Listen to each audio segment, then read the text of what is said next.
ada publik dan teman-teman yang lain waktu saya sebut karena udah jadi apa publik saja ya.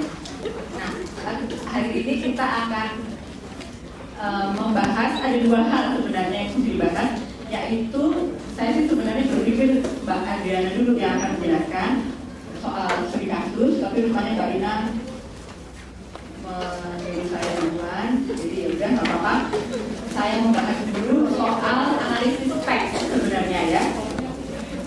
Itu ada satu lembar saja bahkan yang mungkin nanti bisa dibagi oleh Mbak Ira, tapi ini kurang karena saya cuma fotokopi 100 lembar.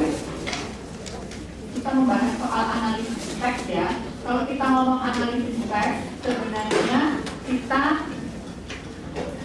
mungkin untuk memahami lebih baik, kita mulai dari sejarah. Sejarah itu dalam artian asal muasal pendekatannya lah ya. Kita mungkin mulainya itu dari metode-metode yang sering kita sebut sebagai unobtrusive. Oke, jarang ya kita membahas itu. Lalu kita masuk ke analisis isi, baru kita bahas soal analisis teks. Itu mereka beda sih, tapi dalam banyak hal itu ada kesamaannya alur berpikirnya ya. Jadi mungkin akan dipahami lebih baik kalau kita membahas mereka itu gitu. Jadi metode unobtrusive baru masuk ke analisis isi, baru masuk ke analisis teks. Kalau kita bicara soal unobtrusive kayaknya itu kadang lihat aja di kamus ya, agak bingung kita mendefinisikannya. Unobtrusive sering ternyata di kamus itu dijelaskan sebagai non-reaktif, tidak reaktif, atau kadang-kadang malah disebutnya sebagai rendah hati, tidak bereaksi. Maksudnya apa? Kita agak bingung. Tapi rupanya maksudnya adalah objek studi kita, ya yang kita lagi teliti itu, sasaran yang lagi kita teliti itu tidak bereaksi terhadap kita sebagai peneliti. Beda dengan misalnya kalau kita mau wawancara, sebenarnya figurnya si peneliti itu bisa memunculkan reaksi dari orang yang diteliti, gitu kan? Misalnya saya, penampilan saya itu gimana? Apakah saya menyeramkan atau memunculkan perasaan-perasaan tertentu pada si subjek penelitian, dan mungkin dia bereaksi dengan cara tertentu.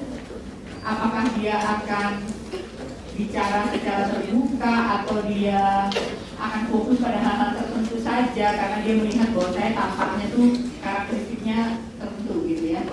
Nah, dalam hal ini sasarannya, karena sasarannya bukan orang sih gitu ya, sasarannya itu produk dari orang, hasil karya orang atau teks, namanya teks itu tidak bereaksi. Jadi metode non-reaktif tidak mengundang reaksi khusus dari pihak atau objek yang diteliti.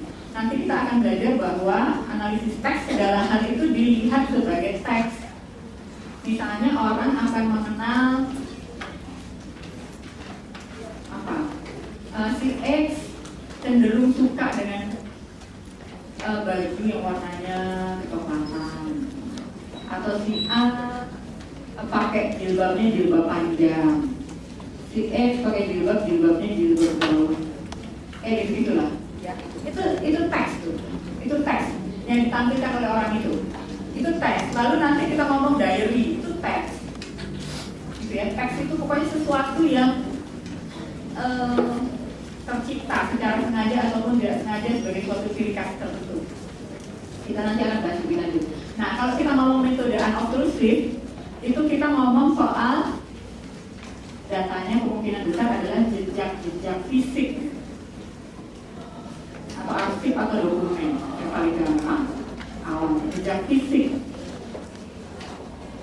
Kita ingat ya, atau nggak tahu kalian dapat apa enggak? Nah, pasti kalau saya waktu S1 sih sempat lihat, atau waktu SMA kita, kan kita dapat juga bahasan sedikit mengenai arkeologi ya. Itu sering nggak dapat. Kalau kita bicara arkeologi, kita ngomong soal fosil, kita bicara soal benda purbakala, batu yang kita bisa lihat ya cuma batu, tapi orang menyimpulkan oh ini batunya dipakai untuk menjadi pisau, gitu misalnya ya. Jadi teks yang punya makna. Jadi itu kita ngomong soal jejak fisik ya. Dengan data itu ada tanpa sengaja dimunculkan untuk kepentingan penelitian. Peneliti tidak harus melakukan hubungan langsung atau interaksi dengan manusia yang diskusinya. Jadi kita menelitinya lewat teksnya, lewat karyanya, produknya. Misalnya dalam arkeologi kita meneliti jejak fisik, erosi, tanda-tanda penghilangan, atau akresi, akumulasi bukti-bukti fisik yang keduanya mengindikasikan perilaku tertentu. Sebenarnya menurut saya analisis teks itu sangat relevan untuk psikologi, tapi di kita memang belum dikembangkan. Erosi, tanda-tanda penghilangan. Misalnya kalau kalian kita ngomong soal perilaku sekarang ya, kalian masuk ke perpustakaan, kalian bisa menyimpulkan dari mana suatu buku itu sering dibaca orang atau tidak. Dari apa ya? Dari dia udah lecek-lecek gitu ya. Mungkin ada tambahan kan di situ dilarang menulis-nulis di buku, tapi tetap aja kita nulis kan. Kalau ada bahasa Inggris susah, tulis-tulis kecil di situ, kita cari kamus ada di situ. Tulisan-tulisan yang ada di buku itu menjelaskan soal yang namanya akresi, akumulasi bukti-bukti fisik. Tapi mungkin ada tanda penghilangan juga, misalnya ada buku yang hilang, ada buku yang halaman-halaman tertentunya itu disobek orang, kayak gitu. Itu mengindikasikan perilaku tertentu kan. Atau kalau kita ngomong baju mana yang sering dipakai orang, sendal mana yang suka dipakai orang, sendal jepit itu kita tahu kan, sendal jepit yang enak dipakai itu sendal jepit yang udah lecek gitu, maksudnya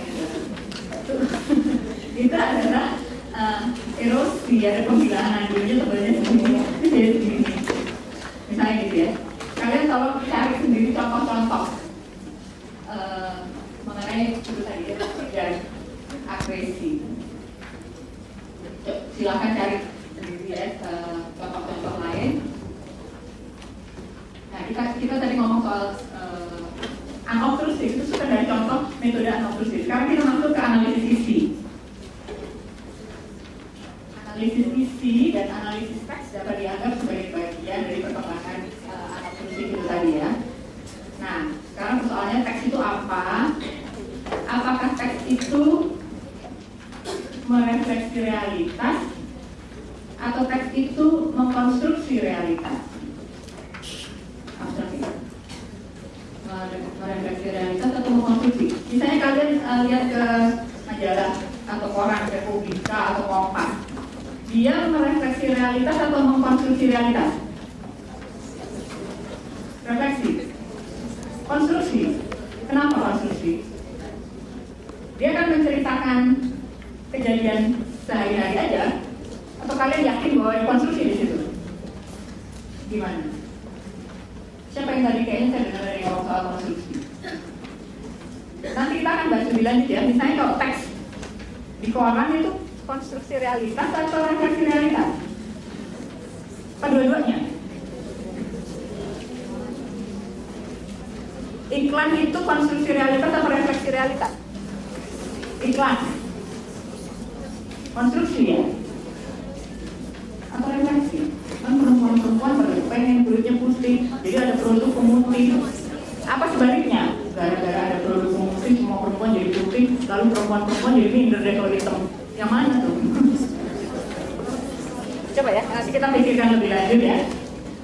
Nah, yang umum digunakan kalau dalam analisis isi dan analisis teks itu yang memang arsip yang resmi disusun oleh lembaga publik, data BPS, pidato resmi Presiden SBY itu data resmi, atau tidak resmi, kelembagaan maupun pribadi tidak resmi. Mana yang menurut kalian lebih merefleksikan SBY sebagai pribadi yang sesungguhnya? Pidato resminya dia atau teks pidato yang lagi masih bentuk draft? Yang masih bentuk draft ya? Kenapa? Karena itu pengaruh orang lain belum terlalu banyak. Jadi kok dia bikin draftnya terus nanti didiskusikan sama timnya dia, lalu Kalau sudah menjadi resmi itu mungkin sudah tidak terlalu merefleksikan pandangan pribadinya SBY, gitu ya. Tapi dua-duanya bisa dipakai tuh, gitu. Asal kalian tahu aja gitu ya.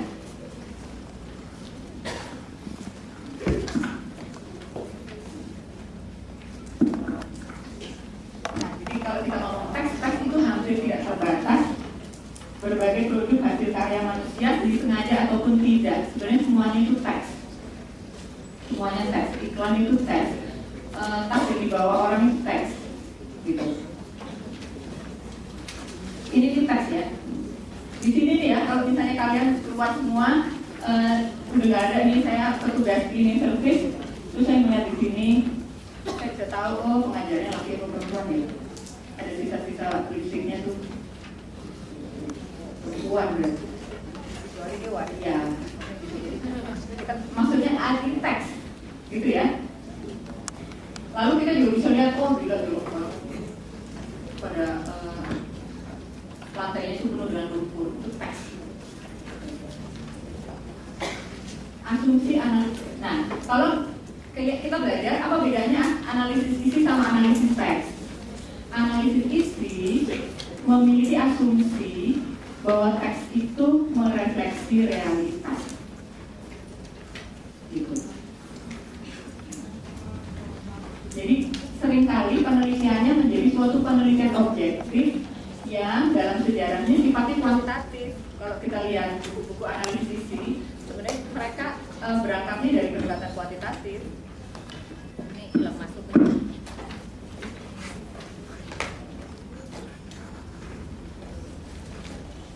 Itu ya. Jadi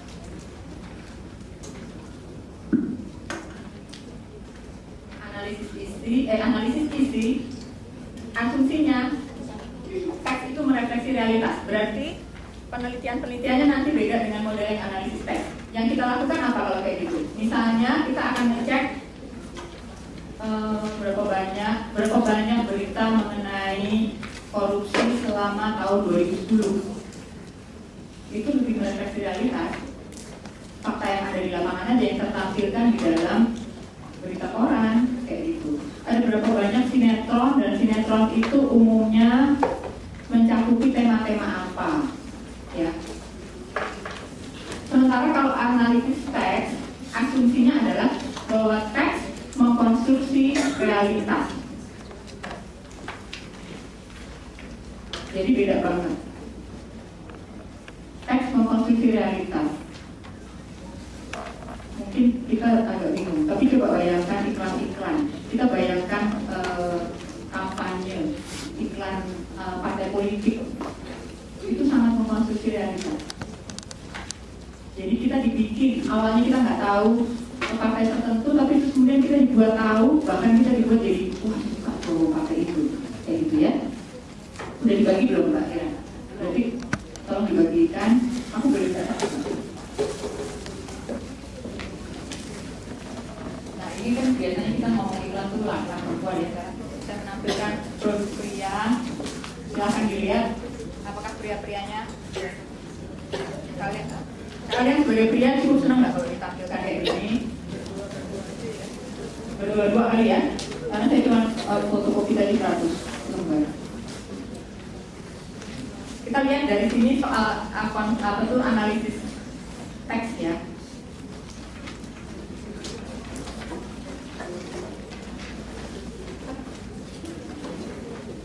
Nah oke, kita sebelum masuk ke analisis teks, kita ngomong soal analisis isi dulu ya. Dari tadi yang kita sudah jelaskan, analisis isi lebih meyakini teks itu merefleksi realitas saja. Jadi lebih simpel, cara pandangnya lebih simpel ya. Kita mencoba menemukan pola sistematis dan objektif dari suatu fenomena tertentu. Ya, jadi misalnya kayak tadi sinetron, atau kita melihat drama seri Korea. Sekarang kan banyak ya drama seri Korea. Karakteristiknya seperti apa sih?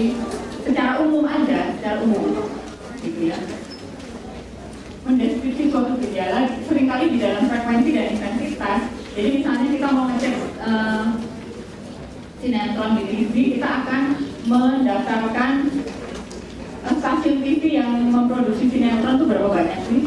Sekarang stasiun TV di 13 misalnya ya, saya nggak tahu sih berapa dibanding.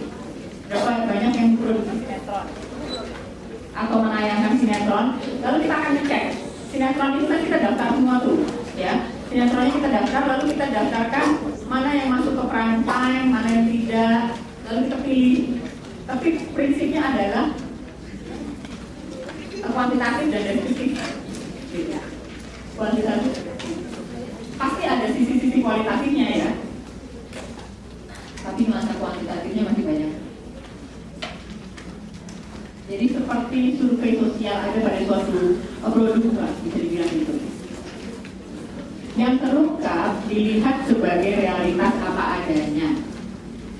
Berapa banyak berita mengenai korupsi, berapa banyak berita mengenai pengarahan kepada Malaysia, kayak gitu. Ini ya, analisis berita di koran dalam bentuk analisis. Mengecek isu yang paling sering diberitakan, siapa melakukan apa, berapa banyak korupsi, di mana, berapa banyak kriminalitas, kayak gitu lah. Saya rasa tidak sulit kan ya. Ini biasanya kita, ya tadi sudah saya jelaskan ya, mendefinisikan populasi lalu memilih sampel yang dianggap representatif. Lalu kita pakai coding. Codingnya itu biasanya kemudian dipakainya itu reliabilitas interpreter. Jadi misalnya minta beberapa orang untuk mengkode gitu. Kayak gitu aja secara umum seperti itu. Apa yang saya rasa sudah biasa kita pelajari ya di metodologi. Sampai sini ada yang mau ditanyakan? Analisis itu jelas? Jelas ya kayaknya ya. Kita langsung aja ke analisis facts. Nah, analisis facts itu sering kalau di buku-buku berbahasa Inggris itu dicampurkan atau sering juga disebut sebagai analisis wacana, discourse analysis, discourse gitu. Orang suka bingung apa sih bedanya gitu ya. Saya juga baca berbagai buku itu saya agak bingung karena banyak buku mengenai analisis teks dan analisis discourse itu tadi, tapi mereka menjelaskannya nggak terlalu jelas. Jadi kalau memang ya kalau kita lihat penelitian kualitatif, sebenarnya penelitian kualitatif itu sangat potensial dan membawa inilah ya kemungkinan analisis konseptual yang sangat kuat. Tapi kalau kita baca bukunya seringkali di abstrak, termasuk analisis isi dan analisis teks utamanya ya, abstrak. Beda sekali dengan kalau kalian baca buku metodologi kuantitatif, jelas kan, statistiknya jelas, pedomannya standarnya sama. Kalau kualitatif istilah-istilah yang dipakai aja beda-beda semuanya kayak gitu. Jadi apalagi analisis teks memang tidak ada buku yang baiklah satu gitu ya, maksudnya yang membuat kita lebih jelas. Jadi ini saya cuplik dari berbagai tempat ya. Saya waktu itu bingung apa sih bedanya analisis teks sama analisis wacana. Orang sering menyamakan, tapi setelah saya pelajari mungkin ada bedanya. Kita coba lihat ya. Tadi intinya analisis teks dan analisis wacana itu sama dalam hal menelaah lebih jauh daripada yang sekedar terlihat. Maksudnya jadi dia mencoba cari tahu yang ada di balik itu, apa yang di balik yang kelihatan, gitu ya. Teks memang tentu saja dalam hal-hal tertentu merefleksi realitas, tetapi analisis teks yakin bahwa teks itu lebih mengkonstruksi realitas, lebih mengkonstruksi. Jadi teks sekaligus menjadi mediator pengalaman dan alat konstruksi. Teks itu membangun atau mengkonstruksi realitas. Jadi analisis teks dan analisis wacana menampilkan pendekatan kritis untuk membongkar apa yang tersimpan atau apa yang ada di balik teks. Kita lanjut dulu. Nah, ini contoh iklan ya, tadi kita udah bahas. Iklan, dia refleksi realitas nggak? Ya, iya juga. Tapi dia lebih mengkonstruksi realitas sebenarnya. Nanti terbukti dari yang kalian lagi lihat itu ya. Iklan untuk produksi ya. Kita lihat langsung aja ya. Iklan untuk produksi ya. Jadi coba kalian lihat ya. Dulu jarang sekali langsung menjadi sasaran iklan kayak gini. Tapi sekarang coba aja laki dipajang kayak perempuan dipajang dengan tubuhnya. Ya. Dulu tuh pria nggak peduli kan soal mau dikurus kayak mau digendut kayak mau hitam kayak mau. Sekarang mereka mungkin peduli pria-pria tertentu, apalagi pemain sinetron. Jadi dia akan body building, dia bikin tubuhnya berisi kayak gitu lah. Ada satu yang saya kenal sih ya, teman saya laki itu dia sangat tidak percaya diri karena kekurusannya dia, dan itu mengacaukan relasi-relasinya gitu lah dengan orang lain, dengan perempuan. Tapi intinya adalah yang saya mau bilang, iklan itu sangat mengkonsumsi realitas yang sebelumnya tidak ada, dibuat menjadi ada, dibuat menjadi kebutuhan orang. Kayak gitu. Nah, tolong kalian cari hal-hal lain, contoh-contoh bahwa teks itu mengkonsumsi realitas. Banyak sih sebenarnya. Seperti yang tadi saya jelaskan, misalnya iklan partai politik itu mengkonsumsi realitas. Misalnya kita lihat kalau di kampanye yang kemarin ya, partai-partai politik yang kemarin, kalau menurut saya yang sangat bagus iklannya itu minimal dalam artian, saya nggak ngomong partainya loh, tapi saya ngomong iklannya dalam artian mereka sangat pintar mengkonstruksi realitas, membuat orang itu tertarik. Itu adalah iklan yang Gerindra sama iklan yang PKS. Kalau menurut saya sih, Gerindra itu dia membawa nasionalisme. Anak-anak muda tertentu akan sangat suka dengan gambar-gambar yang layang-layang gitu ya. Sementara kayaknya nasionalis mereka dibuka lah patriotismenya. Tapi iklan PKS juga menarik karena dia bilang kan mau biru kayak mau merah kayak mau putih mau kuning, yang penting milihnya PKS gitu. Pintar banget dia untuk menarik orang-orang yang dulunya mungkin simpatisan partai lain, dia tarik dengan cara tertentu untuk masuk ke partainya dia gitu ya. Itu konstruksi realitas. Semoga cukup jelas ya. Silahkan cari contoh-contoh sendiri. Nah, jadi konstruksi realitas bisa diartikan dua: mengkonstruksi sesuatu yang baru yang sebelumnya tidak ada, seperti iklan Elmen itu tadi, ya, atau menambah-nambahi atau mengurangi fakta objektif yang ada dengan berbagai cara, entah sengaja maupun tidak. Maka kalian akan lihat Koran Republika sama Koran Kompas sama Pos Kota sama Warta Kota sama Jakarta Post beda-beda. Karena betul tadi mungkin ada yang bilang liputan berita bagaimanapun juga ada unsur konstruksi realitasnya gitu ya. Atau rekayasa sosial itu juga bisa sih. Kita bikin wacana-wacana tertentu yang tadi saya bilang ya, misalnya soal partai politik. Nah ini ya, ini cowoknya jarang-jarang ini cowok berlosok kayak gitu. Dengan tangannya gitu taruh di bawah. Ya, maksudnya tuh sangat gaya perempuan yang tampil dengan tubuhnya dia sekarang masih kayak begitu. Kalau kalian jadi laki itu enggak? Atau biasa-biasa aja? Maksudnya merasa apa gitu? Kalau perempuan ditampil-tampilkan kayak gini secara umum itu lebih. Maksudnya apa gitu ya? Wah,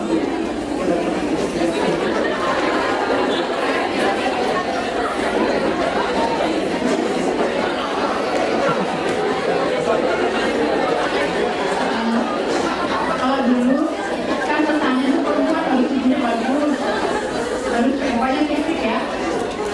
Rupanya sekarang nih para produsen bisa juga dia nyari cara, terus dia bilang gini, mungkin mereka mikirnya emangnya cuma perempuan aja yang boleh tampil keren tubuhnya, tapi juga perlu silakan kalian menampilkan. Lalu dia bikin kayak gitu ya. Konstruksi realitas. Yang mana yang disukai oleh kalian? Oke, kita lanjut ya. Oke, jadi kita sekarang balik lagi ke teks. teks adalah segala bentuk tulisan, data visual, audio, produk karya manusia sebagai media komunikasi. Analisis teks dan analisis wacana sering dilihat sinonim, tapi mungkin ada bedanya. Analisis wacana mungkin punya penekanan pada upaya menemukan proses konstruksi atau perkembangan wacana. Mungkin kalian masih bingung, nanti kita kasih contoh lagi ya. Nah, untuk memahami pendekatannya, memang pada analisis wacana kita butuh satu teori pendek lah ya. Ini harusnya dipelajari secara sangat panjang kalau kita di sastra, tapi kita bahas sedikit aja tentang yang namanya semiotik. Untuk mengungkap dan menyadari kekuatan bahasa, dalam hal ini bahasa kalau di sastra ya, di FIB, sebagai wadah isi pikiran dan pengungkapan isi pikiran manusia.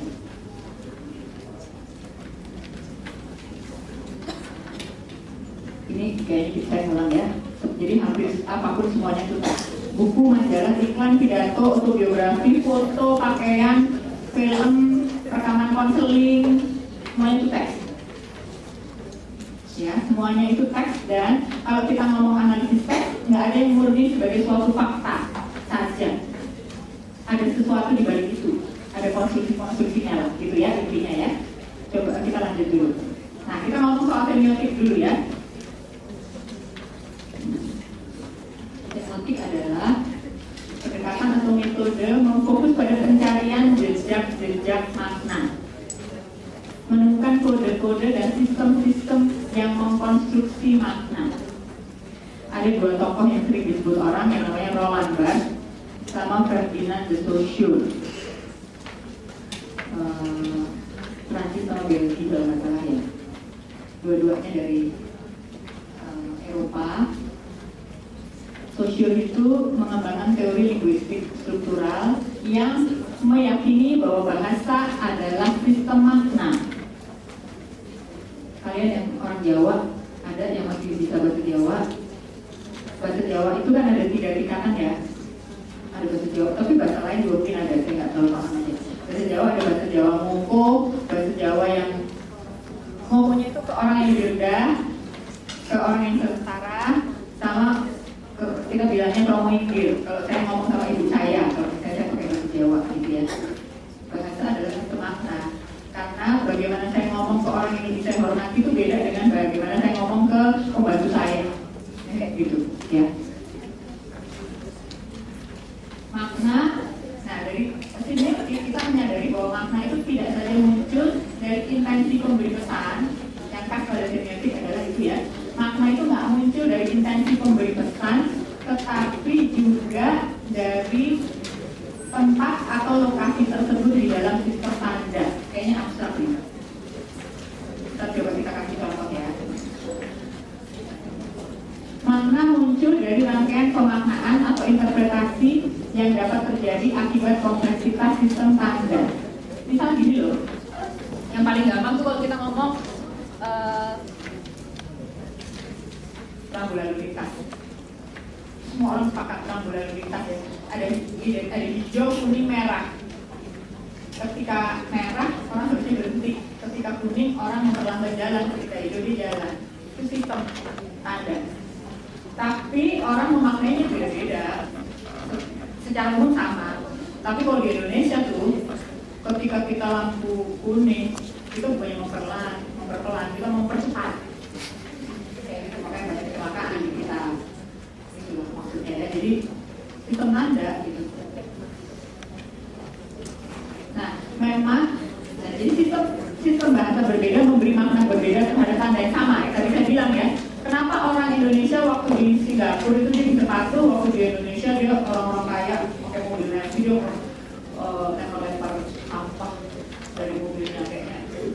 Ya kayak gitulah. Tapi itu sistem tanda di Indonesia sama di luar negeri beda, gitu ya misalnya. Nah, analisis teks itu melihat bagaimana makna berubah sepanjang waktu, memeriksa perkembangan historis elemen-elemen dalam sistem tanda. Misal gini loh, kalau saya ngomong pohon beringin, bayangan kalian apa? Pohon beringin, kayak gitu.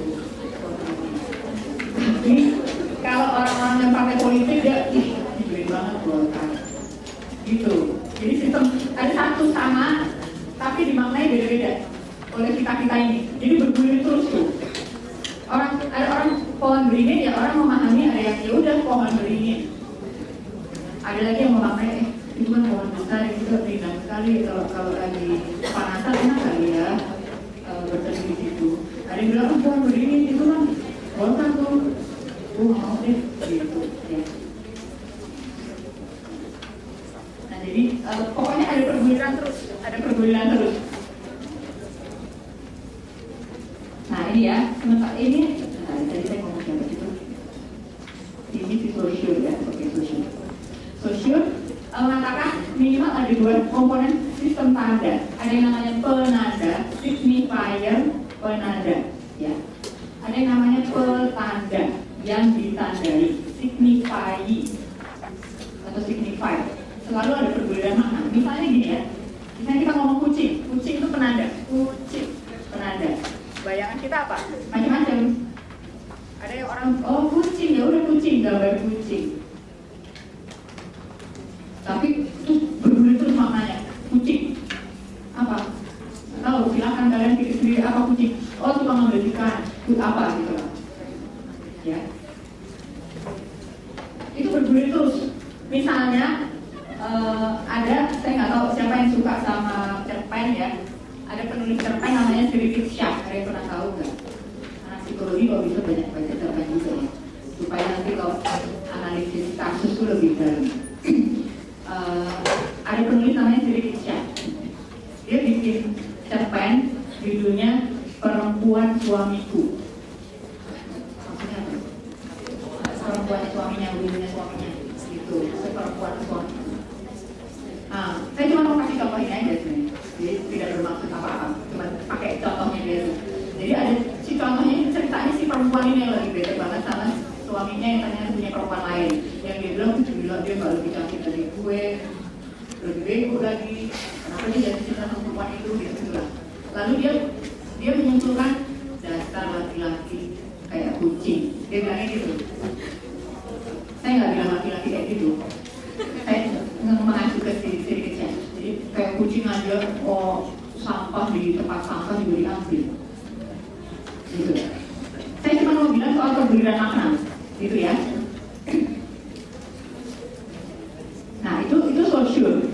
Yang kalian akan lihat di dalam dunia psikologi itu luas, maksudnya sebenarnya psikologi sosial dan seterusnya. Stereotipe, stigma yang kita taruh ke orang lain.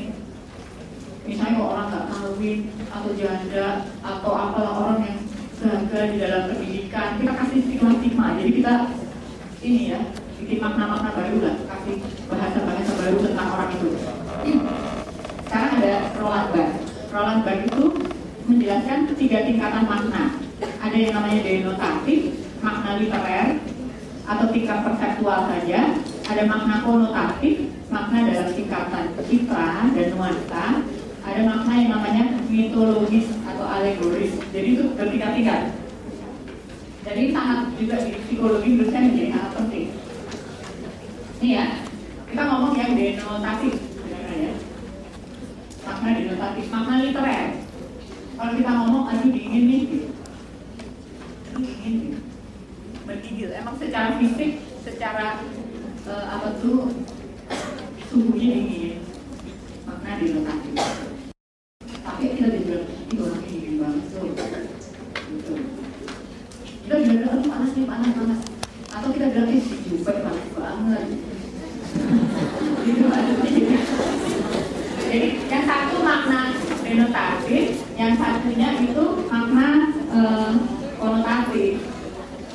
Jadi Jupek panas itu bukan Jupek panas, gitu. Tapi emang dia panas. Maksudnya panas sebagai konotasinya panas dalam artian yang lain ya. Lalu ada makna yang namanya mitologis atau alegoris, lebih dalam lagi. Apa yang ada di balik itu? Ini misal ya. Misalnya kalau kita ngomong ibu adalah surga di telapak kaki ibu, kita tuh sebenarnya nggak ngomong makna denotatif, nggak ngomong makna konotatif, kita ngomong makna alegoris atau makna mitologis, bahwa kita menempatkan figur ibu di jajaran yang tinggi sekali, misalnya kayak gitu, sama kayak gitu ya. Moga-moga jelas. Nah, oke ya. Jadi semiotik itu akhirnya dapat mengungkap kehidupan nilai-nilai yang dikonstruksi lewat teks, lewat omongan kita, lewat tulisan kita. Teks merupakan aksi simbolis yang memberi kerangka mengenai suatu situasi, gitu ya. Nah, kita melihat bahwa memang semiotik itu awalnya kajian bahasa, tapi bisa kita pakai untuk kajian-kajian lain yang sifatnya lebih luas ya. Jadi semua semiotik itu kan ilmu mengenai tanda. Jadi semiotik itu sebenarnya kalau kita memaknai secara simpel itu ilmu mengenai tanda. Jadi segala hal bisa dianggap sebagai tanda dalam hal ini ya. Tanda adalah sesuatu yang mewakili atau menandai sesuatu yang lain dalam pikiran manusia. Semua yang mengungkap dunia simbolik. Oke, ada pertanyaan kan sampai sini?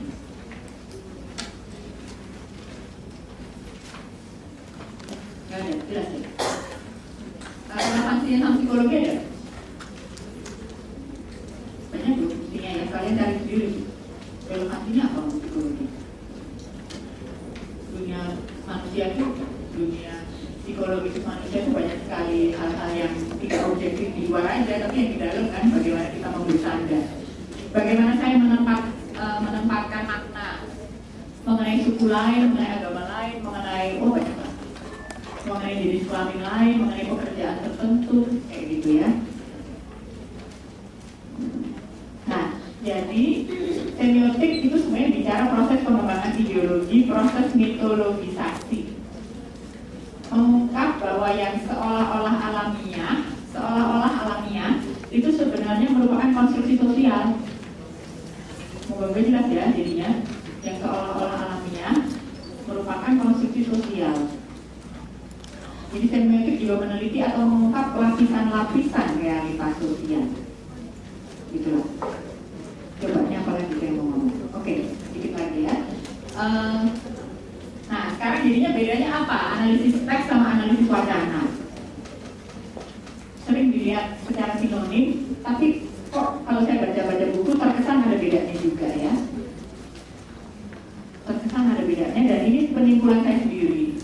Jadi nggak tahu, mungkin moga-moga saya nggak salah. Karena di buku-buku tidak eksplisit dijelaskan seperti itu, tapi pemaknaan saya seperti itu. Jadi mereka itu bersirisan sangat dekat ya, analisis teks sama analisis wacana. Bedanya adalah bahwa analisis wacana berusaha mengungkap proses-proses konstruksi wacana. Jadi kalian lihat tadi lembaran 1 itu yang dibagikan, kan ada iklan. Lalu di bawahnya tolong dibaca itu yang soal apa itu kereta api itu, kecelakaan kereta. Yang iklan itu melihat teks sebagai suatu teks tunggal. Iklan sudah teks tunggal yang kayak gitu aja. Tapi di dalam analisis wacana coba kalian lihat tuh. Masing-masing orang memiliki persepsinya, pandangannya sendiri-sendiri. Jadi seperti ada membangun wacana di situ. Ada yang menyalahkan di perhubungan, ada yang menyalahkan masinis, ada yang bilang macam-macam tuh. Di sini masing-masing orang membawa wacananya dia atau hal yang isu yang menurut dia penting, dan di situ terjadi perguliran, terjadi gerak-gerak di situ tuh. Maka di dalam, kalau kita misalnya kita meneliti iklan itu lebih apa? Oh kayaknya analisis teks. Tapi kalau kita meneliti misalnya milis, sebenarnya kita bisa meneliti milis tuh. Di dalam milis tuh banyak banget diskusi perdebatan. Itu adalah analisis wacana karena ada perguliran pandangan dan perguliran upaya mengkonstruksi realitas itu tadi. Siapa yang menang dengan teksnya dia mungkin akan jadi lebih didengar. Paham nggak? Jelas nggak bedanya? Moga-moga jelas ya, analisis teks sama analisis wacana.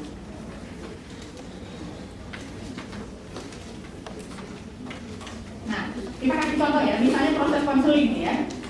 Proses konseling kita jarang, kalau di Indonesia kita hampir nggak pernah merekam. Tapi anggaplah kita merekam di proses konseling pertama, konseling kedua, konseling ketiga gitu ya.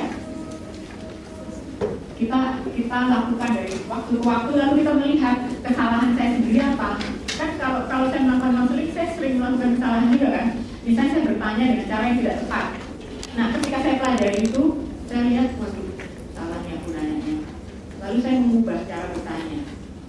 Berarti di situ tuh ada upaya untuk ada dinamikanya, ada proses di situ ya. Atau misalnya kita pakai bahasa. Bahasa sekarang penyandang cacat itu bahasa Inggrisnya apa? Disable. Penyandang cacat benar disable ya. Tapi sekarang kelompok penyandang cacat banyak yang nggak suka pakai itu. Mereka mengatakan bukan, aku nggak suka disebut sebagai disable, bukan. Tapi adalah difabel, different ability. Saya nggak ngomong mana yang benar mana yang salah, tapi itu perguruan wacana. Mereka nggak mau disebut sebagai disable, nggak bisa, malah atau nggak semampu yang lain. Tapi we have different ability, udah gitu aja, gitu ya. Dan itu perdebatannya kencang tuh. Nah udah ya, jadi saya rasa kalian punya bayangan lah ya mengenai analisis teks dan analisis wacana. Pertanyaan-pertanyaan yang bisa dikembangkan misalnya hal-hal seperti ini ya. Misalnya aja ini, bagaimana partai X menggalang simpati massa? Image seperti apa yang dibangun oleh partai? Kelompok mana yang menjadi sasaran utama?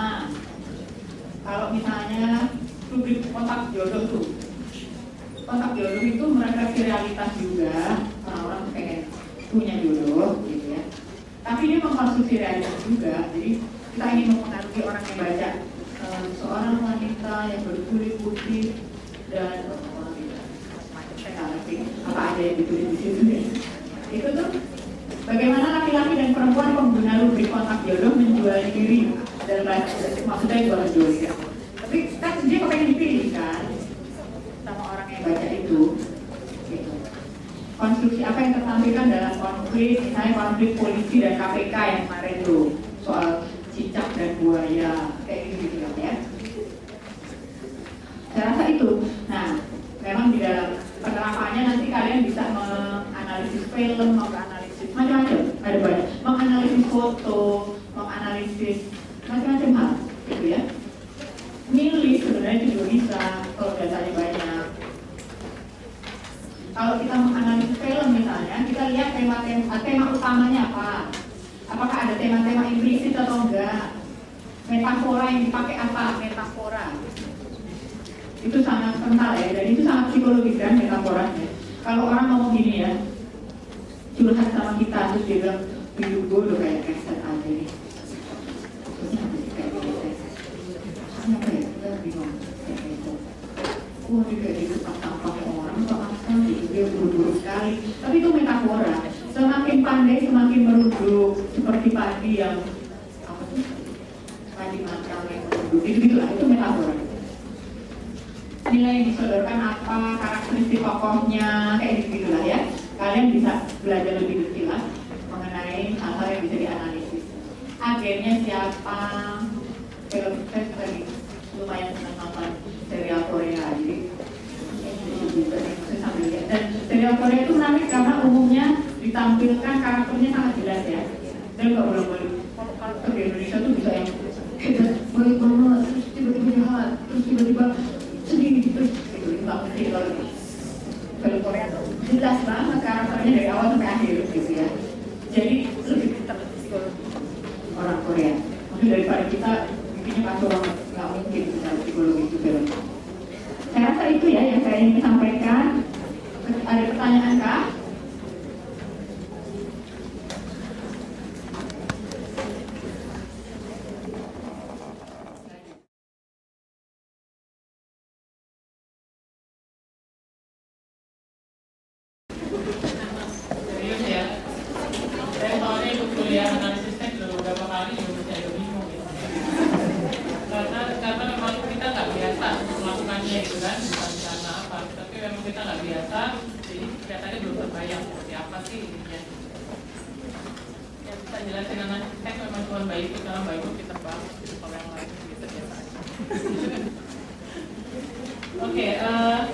Studi kasus minggu yang sebelumnya udah pernah ya disinggung sedikit kan ya. Saya akan coba untuk bicara lebih panjang mengenai studi kasus. Dan kalau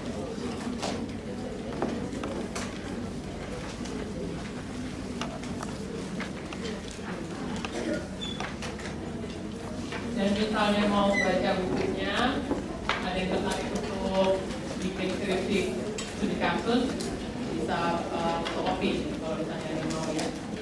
Ini pakai bukunya Robert Kain. Kenapa kita memilih studi kasus? Ini ada beberapa alasannya. Yang pertama adalah pertanyaan utama penelitiannya adalah bagaimana dan mengapa. Kalau survei mungkin kita hanya ingin tahu seberapa banyak, gitu ya. Faktor-faktor apa sih yang mempengaruhi seseorang membeli produk tertentu, gitu. Tapi kalau studi kasus, karena namanya juga kita ingin meneliti kasus, jadi kita ingin tahu bagaimana dan mengapa. Contoh kasus yang sekarang lagi banyak dibicarakan di media massa apa? Kasusnya apa? Oh, kereta api, oke. Kasus kecelakaan kereta api gitu ya. Jadi misalnya kita mau meneliti kasus kecelakaan kereta api yang baru-baru ini. Pertanyaan kita kan, bagaimana sih sampai terjadi kecelakaan itu, gitu kan ya? Mengapa sih? Dan mengapa kalau sampai terjadi seperti itu? Bagaimana yang mestinya misalnya masinisnya bukan dia kok jadi harus dia gitu. Hal-hal seperti itu yang ingin digali. Kasusnya Gayus misalnya. Bagaimana seseorang seperti dia bisa mengumpulkan begitu banyak uang? Kan? Kemudian mengapa ya? Mengapa proses hukumnya menjadi lebih mudah, dia bebas gitu ya? Hal-hal seperti itu yang kita ingin tahu. Kemudian kita ingin meneliti kasus-kasus yang memang sulit dikontrol. Yang biasanya menggunakan kontrol sangat ketat, penelitian apa? Eksperimental ya. Jadi misalnya kalau pakai tikus lebih gampang ya, taruh aja di kotak gitu kan, dikasih maze atau apa. Kalau dengan orang-orang biasanya apa yang dilakukan dalam penelitian eksperimental? Ada kontrol terhadap karakteristiknya, ya. Misalnya mau dilihat seberapa besar sih efek dari musik terhadap daya ingat misalnya, gitu ya. Itu kan kemudian nanti ada kelompok eksperimental, ada kelompok kontrol. Kemudian dilihat yang asli dikasih musik, misalnya satu lagi kasih musik, ada tugasnya, kemudian lihat hasilnya. Kalau dalam studi kasus, fenomenanya tidak dikontrol, karena kita memang harus ikuti. Dan studi kasus itu biasanya kan data-datanya tuh dapat, kemudian ada lagi ya, makin lama makin berkembang. Fokusnya juga pada fenomena kontemporer masa kini dalam situasi yang alamiah. Dan bahkan antara fenomena dengan konteksnya juga nggak jelas. Artinya kalau eksperimen jelas ya, kita mau meneliti misalnya daya ingat konteksnya seperti apa. Tapi dalam studi kasus biasanya konteks dengan fenomena yang ditelitinya itu nggak terlalu jelas. Studi kasus sendiri bukan sekedar cara pengumpulan data, tapi merupakan strategi penelitian yang komprehensif. Jadi kalau untuk bikin studi kasus, biasanya prosesnya juga lebih panjang. Kita bisa nggak sih meneliti satu keluarga, studi kasus terhadap keluarga X, kira-kira mungkin nggak? Atau harus kasus yang besar sekali? Iya, kadang-kadang ada studi kasus yang N-nya sama dengan 1, gitu ya, memungkinkan. Tapi artinya datanya digalinya dari berbagai sumber.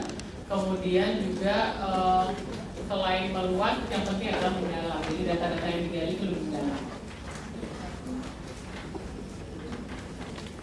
Ini menurut bukunya Descom, karakteristik studi kasus, penelitiannya difokuskan pada satu individu, kelompok khusus atau isu khusus. Kemudian datanya dilakukan secara mendalam dan detail, berfokusnya pada hubungan dan proses yang dilihat secara holistik. Penelitiannya dilakukan pada situasi alamiah dan datanya diperoleh dari berbagai sumber dan metode. Kalau misalnya saya ingin meneliti tentang bagaimana anak-anak balita di keluarga yang miskin, misalnya, gitu ya. Kalau lihat karakteristiknya, kira-kira kita akan mengambil datanya apa aja yang bisa kita lakukan? Metode-metodenya udah dijelasin kan waktu itu ya.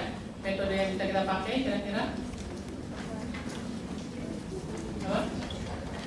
Observasi Ya, udah pasti ya, kita akan ke sana, kita observasi. Mungkin kalau studi kasus harus beberapa hari, mungkin beberapa bulan gitu kan ya.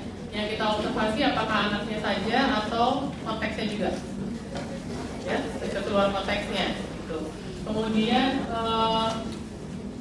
dilakukannya pada situasi alamiah ya. Jadi bukan hari Selasa saya mau ke sana, kamu kumpul ya semua ya 20 anak di sini, terus baru diobservasi kayak gitu ya. Kita akan lihat interaksinya seperti apa sih, kesehariannya seperti apa sih gitu kan.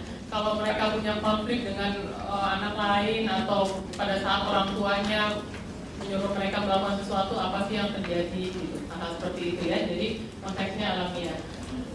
Datanya berbagai sumber dan metode, artinya tadi observasi. Observasinya apakah hanya anak-anak ataukah yang lain juga? Di kasus itu kan kita juga harus observasi konteks gitu ya.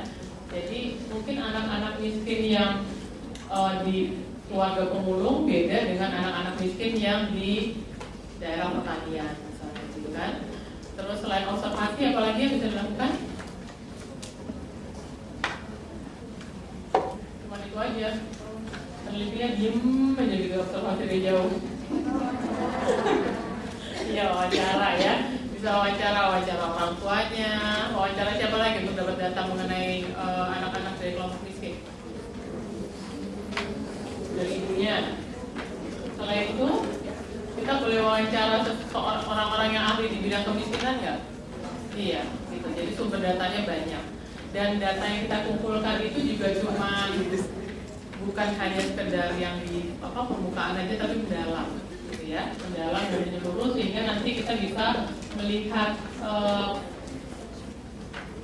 fenomena yang kita teliti itu secara keseluruhan, secara holistik, ya, secara keseluruhan.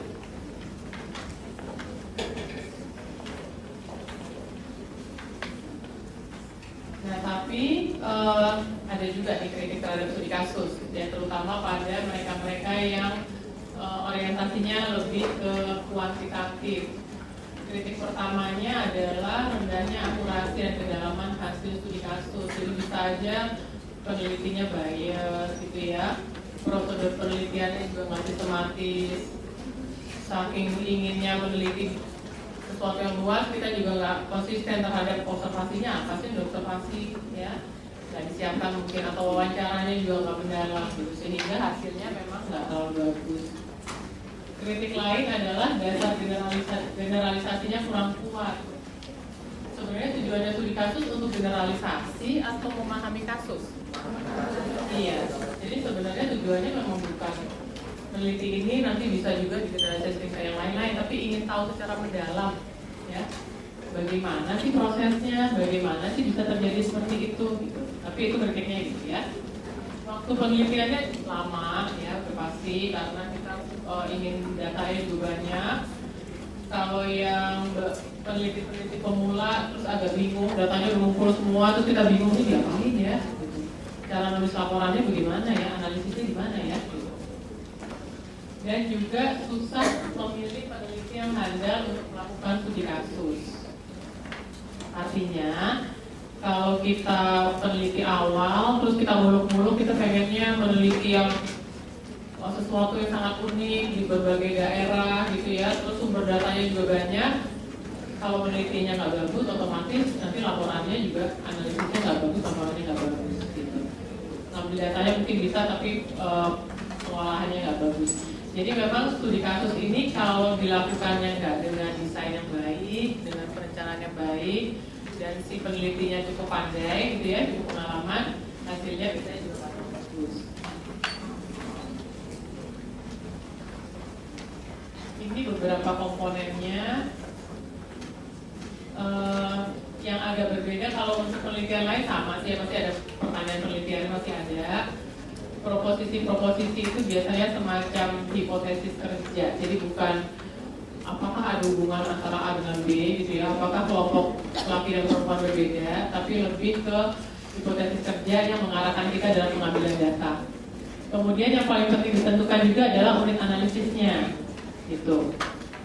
Kita unit analisisnya tuh apakah satu orang ya, ataukah satu sekolah. Bisa nggak kasusnya adalah sekolah? bisa ya, bisa sekolah, bisa keluarga, bisa juga isu tertentu gitu. Jadi kasus itu nggak selalu orang. Kemudian kita juga harus tahu sejak awal kalau datanya udah kumpul ya, kemudian nanti mau dihubungkan dengan proposisinya caranya gimana? Artinya dianalisis dan penyajian hasilnya maunya seperti apa. Dan juga harus ada kriteria-kriteria untuk menginterpretasikan data. Gitu. Kalau misalnya penelitiannya sederhana, penelitian kelompok kan udah mulai dibikin ya. Kalau penelitiannya hanya misalnya peran media massa pada remaja ya kan topiknya seperti itu kan. Masing-masing wawancara satu orang, kemudian analisisnya udah gampang, analisis individual dulu, ya kan? Kemudian baru nanti analisis antar kasus. Tapi karena studi kasus ini datanya banyak sekali, jadi sejak awal juga sudah dipikirin kriteria untuk interpretasinya itu apa, gitu ya. Bagaimana caranya, hasil observasinya itu mau disendiriin atau digabung dalam analisis hasil wawancaranya, itu hal seperti itu yang perlu dipikirin dari awal.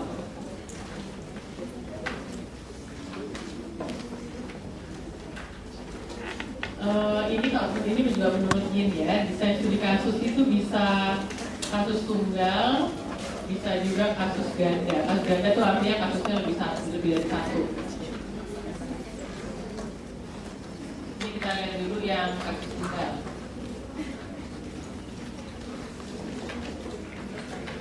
Critical case, jadi kasusnya punya karakteristik yang tepat untuk membuktikan suatu teori tertentu. Pernah dengar teorinya Freud ya, yang anak kecil takut kuda itu? Hans. Little Albert ya, Little Albert. Pernah nggak dengar? Takut sama tikus. Ada yang udah putih kan? Iya. Yang takut sama tikus kamu kali. Ya jadi misalnya kita menemukan satu kasus yang ceritanya itu mirip sekali dengan atau pengalamannya mirip sekali dengan apa yang dijelaskan Freud pada teori itu gitu. Nah itu boleh kan sama dengan satu. Artinya satu kasus tapi dia membuktikan satu teori. Kalau bisa sih teorinya memang lebih luas ya. Atau misalnya satu kasus yang sangat unik sehingga menarik untuk diteliti kasus ini misalnya apa sih yang menarik? Misalnya ada satu keluarga yang 3 generasi, semua prianya punya istri 4, gitu ya. Itu kan jadi satu kasus yang sangat unik, ya. Atau waktu itu saya baca satu penelitian, ada satu anak usia anak sekolah, tapi dia tidak bisa sekolah di sekolah umum karena punya masalah atau punya gangguan dengan imunitas tubuhnya. Jadi dia harus homeschooling, gitu kan. Keunikannya adalah anak ini sangat pandai di bahasa, jadi dari kecil, dari umur 4 tahun bacaannya ensiklopedia, gitu ya.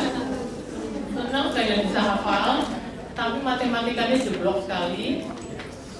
Kemudian yang lainnya dia sangat bagus di bidang-bidang yang lain, artistik.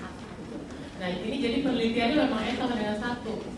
Kebetulan si penelitinya itu waktu itu salah satu profesor saya, dia itu juga berbakat, punya anak berbakat. Jadi minatnya tuh memang di anak-anak yang seperti itu yang sangat unik. Yang dilakukan oleh si penelitinya adalah dia meneliti selama beberapa minggu. Dia datang, dia observasi cara belajarnya, dia wawancara anaknya, wawancara orang tuanya, dia lihat hasil raportnya, dilihat juga catatan-catatan medisnya, kemudian dijadikan satu hasil penelitian. Gitu, ya kira-kira seperti itu tuh bisa satu tapi sangat unik. Ada juga yang namanya revelatory case, kasus yang pada masa lalu tidak dapat diteliti. Misalnya apa? Pikir nggak yang dulu kayaknya nggak mungkin deh bisa diteliti, tapi sekarang ketika bisa diteliti itu jadi kasus yang besar. Misalnya kalau dibandingkan dulu ya, misalnya kasus-kasus yang AIDS itu kan dulu kayak tertutup sekali gitu ya, tapi dengan berjalannya waktu justru ada yang jadi peer counselor gitu kan, ada yang justru membukukan kisahnya gitu ya. Itu kira-kira seperti itu. Nah, kerugiannya kasus tunggal, bisa aja waktu kita wawancara awal, oh kelihatannya benar nih kasusnya bagus gitu ya, tapi sesudah berjalan bisa aja nggak sesuai dengan harapan. Jadi terpaksa cari kasus lain gitu, misalnya di situ. Bisa dikatakan penelitiannya bisa nggak jalan kan karena kasusnya cuma satu. Nah, kalau kasus ganda itu tidak sama dengan jumlah subjek tapi lebih mengikuti logika replikasi. Contohnya apa ya? Jadi pada saat kita memilih kasus yang lain, kita harus bisa meramalkan akan muncul hasil yang sama atau akan muncul hasil yang berbeda. Contohnya kalau saya misalnya mau meneliti tentang TK yang bilingual, gitu ya. TK yang bilingual, saya ingin meneliti anak-anaknya seperti apa sih, hasilnya, hasil belajarnya, kemudian kemampuan bahasa Inggrisnya gitu. Kalau kita mau bikin kasus ganda tapi hasilnya sama, berarti kan kita harus mencari sekolah-sekolah yang kira-kira mirip ya. Bilingualnya kira-kira mirip, jumlah murid dalam satu kelasnya sama gitu ya. Tapi kalau kita memang ingin memiliki hasil yang berbeda, berarti kita mencari kasus lainnya atau sekolah lainnya itu yang punya karakteristik yang agak berbeda. Gitu. Bisa dipahami nggak ini? Jadi pada saat kita milih itu bukan asal milih aja, tapi milih kasus lain pasti munculnya sama, atau milih kasus yang berbeda bukan pasti tapi diprediksi akan sama. Tadi kan kita lihat bahwa ini ya, kasusnya kasus tunggal dan kasus ganda, analisisnya bisa holistik, bisa embedded. Kalau yang holistik,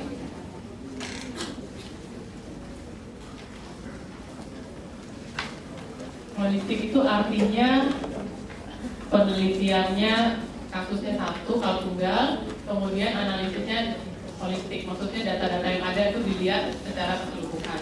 Kalau misalnya saya meneliti satu perusahaan, misalnya kalau holistik saya mengumpulkan data dari wawancara berbagai tingkatan, observasi dan sebagainya, tapi kita penyajiannya adalah keseluruhan. Gitu. Kalau yang embedded, artinya saya akan mengolah datanya berdasarkan unit-unitnya.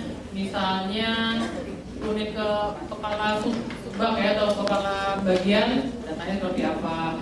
Unit pegawai rendahan, datanya seperti apa. Gitu. Jadi dibagi-bagi, gitu, bukan keseluruhan. Nah ini masing-masing punya kelemahan ya. Kalau yang holistik, datanya keseluruhan, holistik, tapi kadang-kadang terlalu abstrak. Kalau yang embedded, karena beda-beda, jadi kadang-kadang yang kita baca itu kita nggak bisa lihat secara holistik, secara keseluruhan gimana sih hasilnya. Sampai sini ada yang mau ditanya nggak? Udah cukup jelas atau udah cukup ngantuk?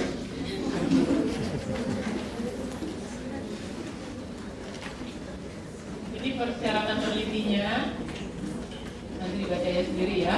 Mampu mengajukan pertanyaan dengan baik, pendengar yang baik. Jadi kalau jadi peneliti studi kasus jangan seperti pembawa acara yang di TV itu ya, apalagi di Metro TV kan ya. Baru aja mau jawab udah tanya lagi, menurut Bapak gimana? Ini. Iya, menurut saya sih cukup baik ininya. Masa begitu Pak? Ini gitu ya. Studi kasus itu kita harus nanya, kita dengar. Artinya yang lebih banyak bicara siapanya? Subjeknya, bukan si penelitinya. Adaptif dan fleksibel. Kalau penelitiannya di desa-desa gitu ya kita pakaiannya juga harus menyesuaikan diri gitu kan. Kalau si subjeknya cuma bisa bahasa Jawa, kita harus bisa bahasa Jawa nggak? Kalau perlu pakai interpreter ya. Kemudian harus memahami isu yang diteliti dan juga tidak bias. Tidak bias ya artinya kita mesti mencoba untuk melihat data secara objektif, dan juga dalam studi kasus itu dipentingkan juga triangulasi. Masih ingat triangulasi apa?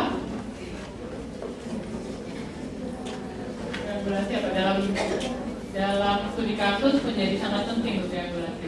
Masih ingat nggak triangulasi? saya suka keluar di UTS tuh. Apa regenerasi?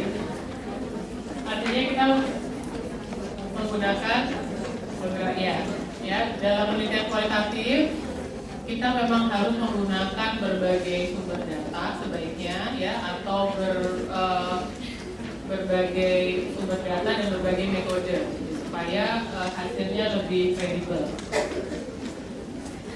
Dalam studi kasus itu ada juga yang namanya pilot case study, artinya studi pendahuluan yang biasanya dilakukan untuk memperbaiki rencana pengumpulan data.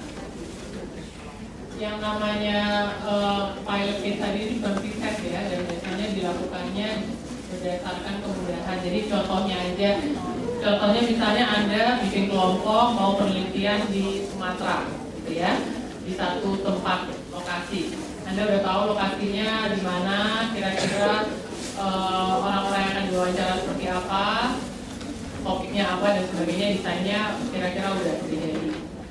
Kalau ingin dicoba untuk memperbaiki desainnya, Anda bisa juga misalnya mencari lokasi yang agak mirip-mirip, dekat-dekat sini aja di Depok, kemudian melakukan studi pendahuluan untuk mencoba, untuk dicoba pedoman wawancaranya berjalan belum sih, gitu ya.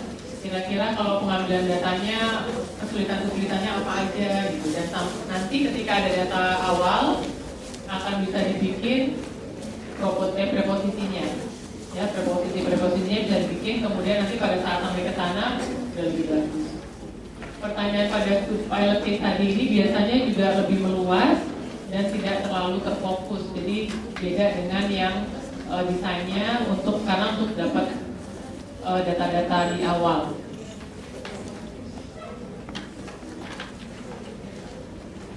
Nah, ini yang tadi saya sebut bahwa dalam studi kasus menjadi penting yang dinamakan triangulasi itu. Sumber datanya itu bisa macam-macam. Kalau yang biasa disebutkan wawancara dan observasi. Bedanya observasi langsung dengan observasi partisipatif apa? Yang Anda lakukan observasi observasi langsung atau partisipatif? Nah, kalau partisipatif apa yang dilakukan?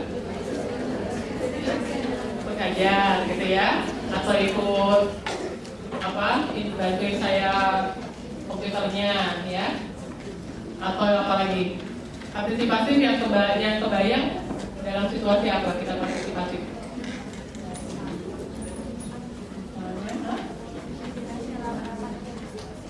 Dalam rapat atau diskusi, kamu ikut rapatnya juga, observasi juga ya. Apa lagi? Partisipatif biasanya kalau ada demo-demo ya, demo-demo kan kita bisa observasi dari jauh atau kita juga ikut di dalamnya. Partisipatif. Dokumentasi itu juga bisa dipakai, bisa surat, bisa agenda, catatan rapat, proposal, clipping surat. Kemudian archival record biasanya dalam bentuk data di komputer. Jadi ini misalnya contoh, misalnya saya karena jadi pegang di klinik, saya ingin penelitian pakai data-data itu ya. Yang datang tuh mahasiswanya siapa aja sih ke klinik untuk konsultasi gitu kan? Lebih banyak perempuan atau laki-laki yang datang ke klinik? Kira-kira lebih banyak perempuan atau laki-laki? Nah, aja mahasiswanya banyak perempuan ya, pasti datang dari perempuan. Topik-topik yang dibicarakan di dalam konsultasi itu kira-kira apa sih kalau mahasiswa psikologi? Ya. Kemudian yang lain adalah physical artifact, bisa alat atau instrumen, karya seni. Kalau penelitiannya tentang pelukis Avandi misalnya, kita juga bukan cuma wawancara keluarganya ya, atau pelukis yang masih ada saat ini bukan hanya wawancara keluarganya, tapi kita pasti juga akan lihat karya seninya, perkembangannya seperti apa pada saat pertama dia melukis sampai sekarang, sesudah lukisannya laku mahal ya, berubah atau enggak, seperti itu. Jadi ini bisa dikombinasi, bisa minimal tiga tipe kalau dalam penelitian studi kasus. Jadi jangan cuma wawancara observasi, tapi yang lain-lainnya juga dipakai.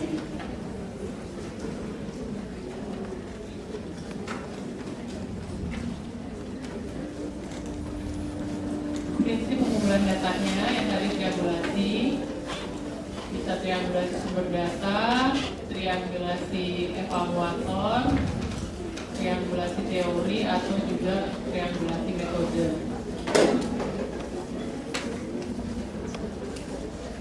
Nah, dalam studi kasus itu juga harus bikin database-nya juga harus betul ya. Artinya kalau penelitian biasa pun pada saat wawancara kan direkam ya. Yang harus disimpan kan juga data mentahnya itu, asetnya, kemudian hasil verbatimnya gitu kan. Kemudian ada verbatim yang sudah dicoret-coret. Jadi jangan sampai wawancara sekali, udah nih datanya udah verbatim, terus kasetnya dipakai buat rekam apa, ya rekam lagu atau rekam puisi buat pacar misalnya gitu. Nanti ketika ditanya data-datanya mana, udah nggak ada gitu ya. Dalam ini juga seperti itu, catatan observasi itu harus sangat lengkap.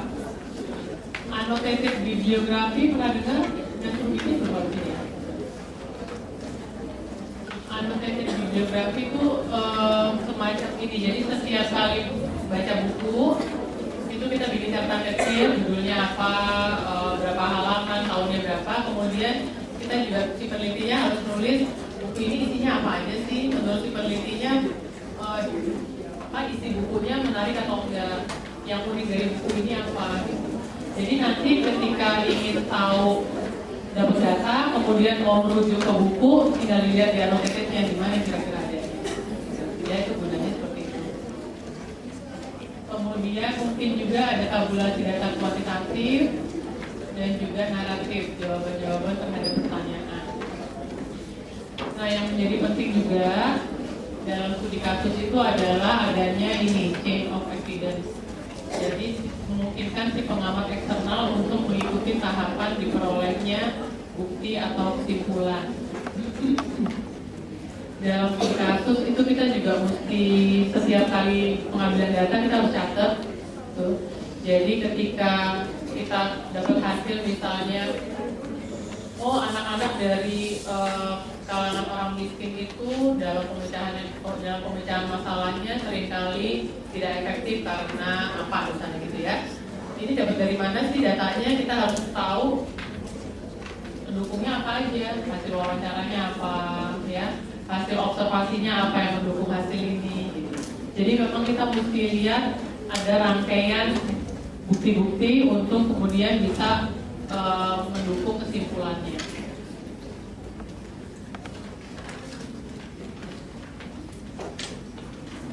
Nah, ini untuk analisis data saya nggak akan jelaskan secara sangat detail di sini.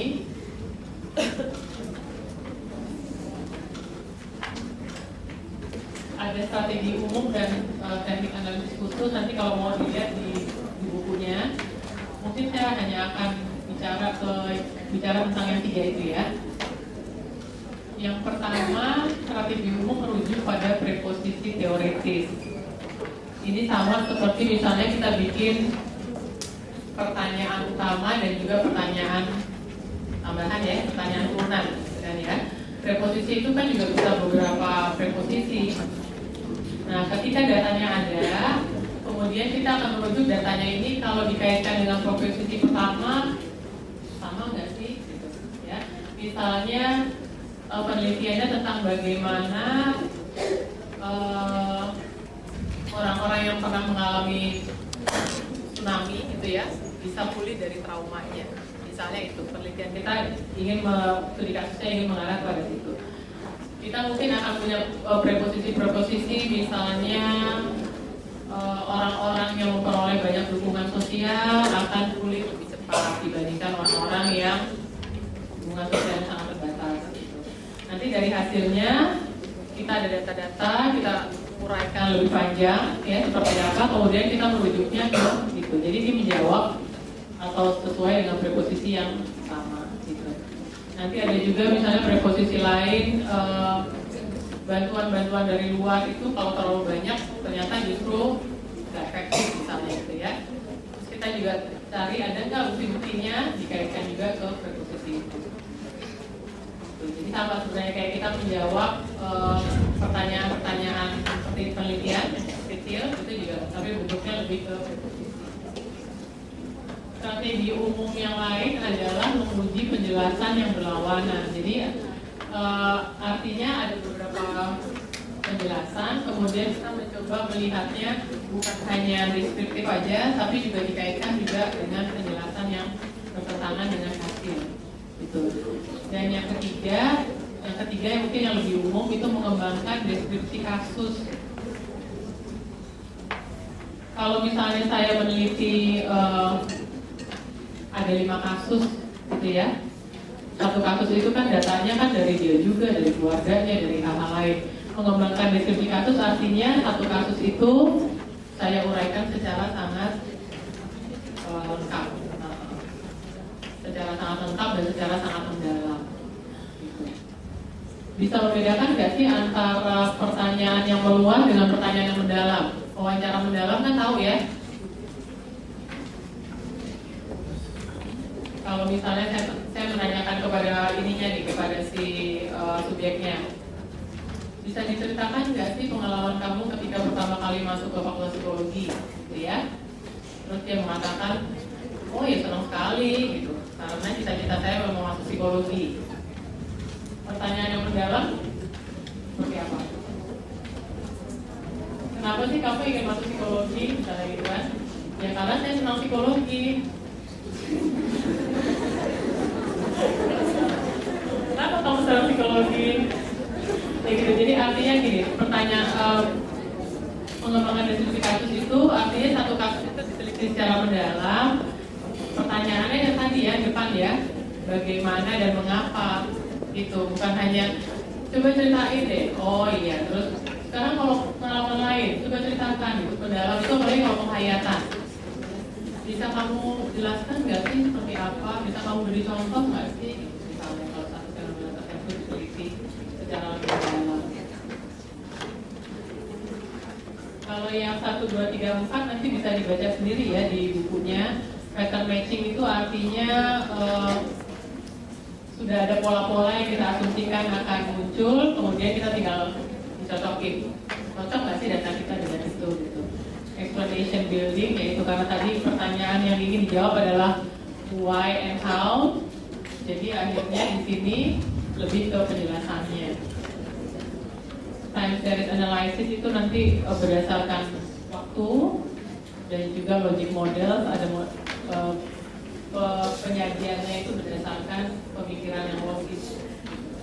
Nah, sampai sini ada pertanyaan nggak?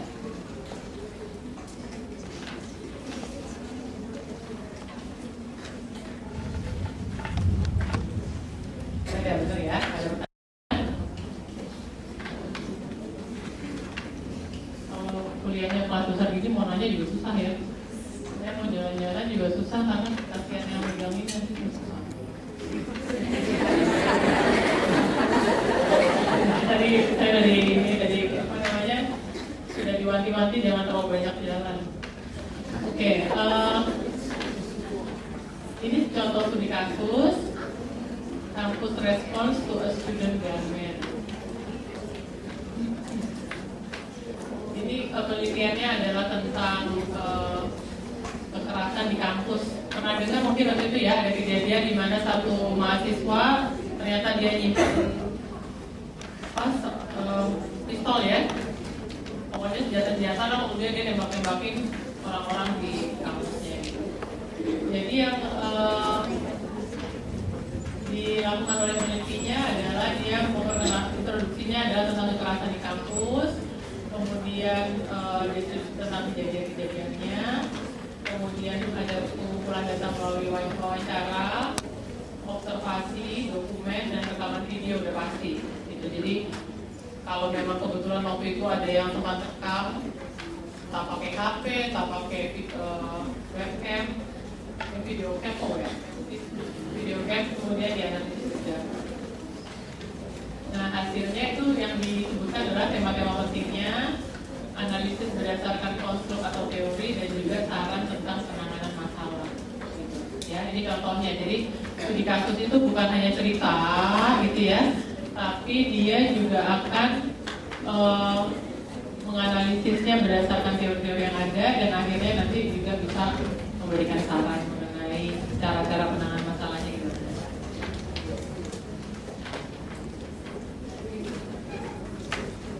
Ini contoh yang kedua, single case study untuk critical case. Jadi ini dia meneliti satu sekolah dengan menggunakan teori namanya hambatan dalam inovasi.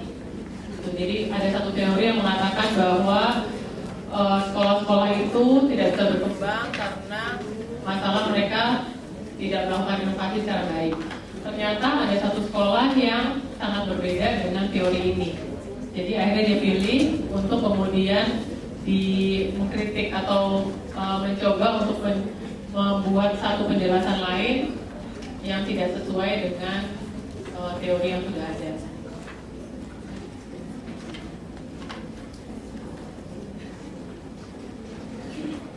Ini penelitian saya studi kasus memahami spektrum autism secara holistik. Jadi karena kalau saya waktu itu kan di awal-awal memang lebih fokusnya ke anak-anak ya, anak autis itu enaknya harusnya ditangani seperti apa sih supaya normal dan sebagainya gitu kan.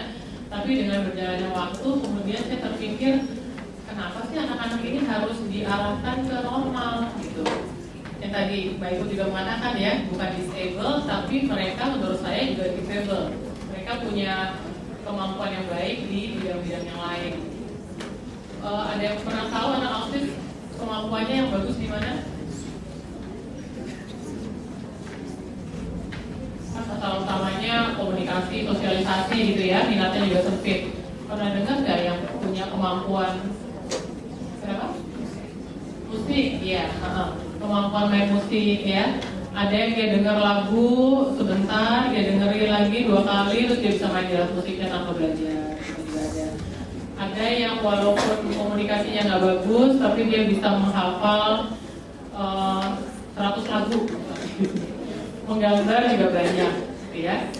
Gitu. Jadi akhirnya saya memang memfokuskan penelitian saya bukan ke anak-anak, tapi lebih ke individu autis yang sudah berprestasi. Saya ingin tahu bagaimana sih mereka bisa seperti itu, hal apa yang membantu, gitu kan ya.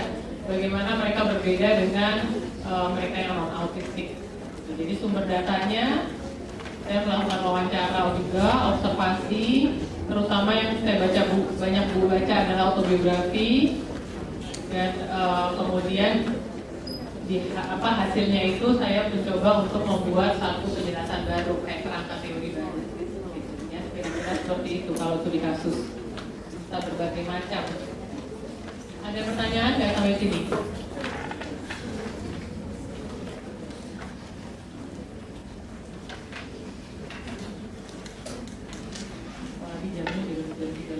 Ada pertanyaan? Dari Bapak dan Ibu yang mau menambahkan? Ibu semua. Oke, kalau tidak ada, saya tutup aja sampai sini ya, sampai sini.